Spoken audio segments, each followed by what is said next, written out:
Hi నమస్తే welcome back to our channel Swapna creative works. Half day schools వచ్చేసినాయంటే ప్రతి అమ్మలకి కొంచెం టిఫిన్స్ అవి ప్రిపేర్ చేయడం కష్టంగా ఉంటుంది కండి. అందులో ఇప్పుడు పిల్లలందరూ జంక్ ఫుడ్ అడుగుతున్నారు కదా. అలా జంక్ ఫుడ్లా కాకుండా మనం ఇంట్లోనే ఈజీగా ప్రిపేర్ చేసుకునేలాగా ఈ రెసిపీ అయితే చూపిస్తాను. మన ఇంట్లో అందరి ఇంట్లో సేమియా ఉంటాయి కదండి. ఆ సేమియా తీసుకొని ఆ సేమియాతో మనం సేమియా నూడిల్స్ అయితే చేస్తాం అనమాట. ఆ సేమియా అయితే తీసుకొని ఒక కళాయిలో వేసి కొంచెం ఉప్పు తగినన్ని వాటర్ పోసి అయితే మనం సేమియాని బాగా ఉడకనివ్వాలన్నమాట. ఇట్లా ఉడికించి మనం నూడిల్స్ అనేవి ప్రిపేర్ చేయొచ్చు. నూడిల్స్ తినడం వల్ల కొంచెం డైజెషన్ ప్రాబ్లమ్స్ అయితే వస్తున్నాయి కదా పిల్లలకి. అలా కాకుండా ఇలా ట్రై చేసి చూడండి, చాలా బాగుంటుంది అనమాట. మీ పిల్లలు కూడా ఎంతో ఇష్టంగా తింటారు. సో ఇట్లా వాటర్ పోసేసి ఇలా ఉడకనివ్వాలన్నమాట. మధ్య మధ్యలో తిప్పుకుంటూ ఇలా ఉడకనివ్వాలి. ఒక 3 మినిట్స్లో అయితే ఉడికిపోతాయండి. ఇది ప్రిపేర్ చేయడం కూడా ఒక 5 మినిట్స్లో అయితే అయిపోతుంది. సో ఇట్లా ఉడికాక మనం స్ట్రైనర్తో వీటిని వడపోసుకోవాలన్నమాట. వడపోసుకొని అవి చల్లారదాకా పక్కన ఉంచుకొని ఈలోపు మనం స్టవ్ మీద ఒక కళాయి పెట్టేసి అందులో కొంచెం నెయ్యి, కొంచెం అంతా ఆయిల్ వేసేసి నెయ్యి కొంచెం కరగనివ్వాలి. నెయ్యి ఎందుకు వేస్తున్నానంటే పిల్లలు నెయ్యి కొంచెం ఇష్టంగా తింటారు కాబట్టి నెయ్యి వేస్తున్నా. మన పెద్దవాళ్ళకి అయితే నెయ్యి అవసరం లేదనమాట. ఇది ఈవినింగ్ స్నాక్ ఐటెంగా కూడా తినడానికి బాగుంటుంది మన పెద్దవాళ్ళకి. సో ఇట్లా కరిగిపోయాక ఒక 2 కోడిగుడ్లు తీసుకొని అందులో వేసేసుకున్నాను. పగలగొట్టి అందులో వేసేసుకొని ఇలా బాగా తిప్పుకోవాలి.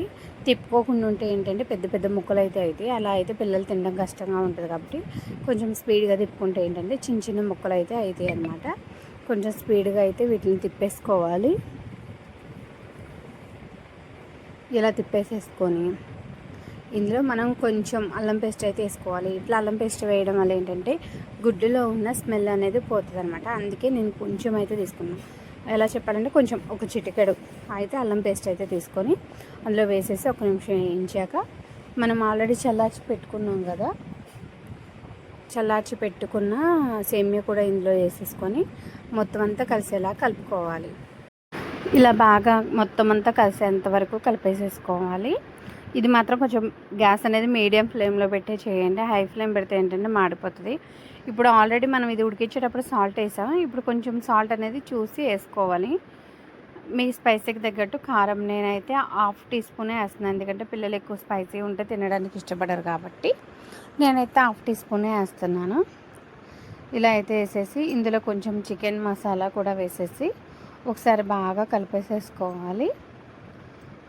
ఇలా అయితే మొత్తం కలిపేసేసుకోవాలి.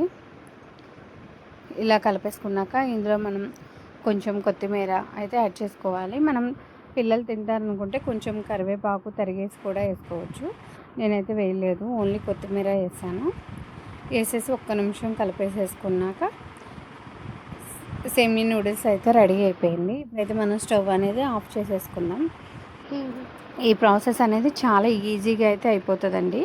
స్టవ్ అనేది ఆఫ్ చేసేసుకొని ఇప్పుడైతే మనం బాక్స్లోకి అయితే తీసేసుకుందాము. ఈ బాక్స్లోకి అయితే తీసేసుకుందాం. సో చూసారు కదా, ఎంతో ఈజీగా తొందరగా కూడా అయిపోయే సేమియా నూడిల్స్ ఇంట్లోనే ఎంతో ఈజీగా చేసుకోవచ్చు కదా. మీరు కూడా ట్రై చేయండి. ఎలా వచ్చింది కామెంట్ సెక్షన్లో కామెంట్ చేయండి. Please subscribe to my channel.